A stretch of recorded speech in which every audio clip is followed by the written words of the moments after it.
আজকে একটা সুন্দর রেশম চেকের ওপর ব্ল্যাক রেড হোয়াইট কম্বিনেশনের, মানে কি বলবো, হাটকে কম্বিনেশন না মন ভালো করে দেওয়ার কম্বিনেশন নাকি কিছু বলার নেই। মানে ব্ল্যাক শাড়ি নিয়ে না আমি খুব বেশি কিছু বলতে চাই না, তার কারণ ব্ল্যাক পছন্দ করে না এরকম মানুষ তো খুব কম।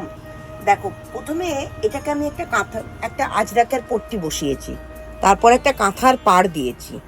এবারে কাঁথার পাড়টা আর পট্টিটা মিলিয়ে যা কস্টিং দাঁড়িয়েছে, তো তারপরে না আমার ভেতরে আবার বুটি করতে ভয় পাচ্ছিল যে কি করে কিনবে মানুষ। তখন মেশিনে এই কাজটা আবার মেশিনে করিয়েছি যাতে কস্টিংটা কমানো যায়। কিন্তু কম্বিনেশনটা বা আমার মেশিনের যিনি কাজ করেন এত ভালো কাজ করেন, এটা আমি না বলে দিলে কেউ বুঝতে পারবে না যে এই কাজটা মেশিনের কাজ। এই শাড়িটা দামটা আমি বলেই দিই, এটা মাত্র 3500 টাকা দাম, 3500। আর শাড়িটা একটাই পিস রেডি আছে আমার কাছে, কালকেই রেডি হয়ে এসছে শাড়িটা। বললাম যে সব সময় যে নিতে হবে তার কোনো কথা নেই, কিন্তু কমেন্ট করে জানিও শাড়িটা কিরকম হয়েছে দেখতে।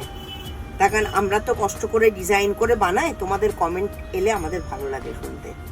একটু কমেন্ট করে জানিও, আমার ভীষণ পছন্দের। আর একটু কাজ বাকি আছে শাড়িটাতে, একটু আঁচলে পমপম লাগাবার ইচ্ছে আছে লাল রঙের। তো দেখি আমার আসলে কখন মাথায় কি আসে আমি নিজেও বুঝতে পারি না। যখন যেটা আসে শাড়ির মধ্যে সেটা অ্যাপ্লাই করি। কারোর সঙ্গে রাগ হলেও শাড়িতে অ্যাপ্লাই করে দিই, খুশি হলেও শাড়িতে অ্যাপ্লাই করে দিই, সব কিছুর জন্য শাড়ি। জানি না শাড়িটাকে কখন এত ভালোবেসে ফেলেছি। আগে তো কুর্তি নিয়েই থাকতাম সারাদিন। দেখো শাড়িটা।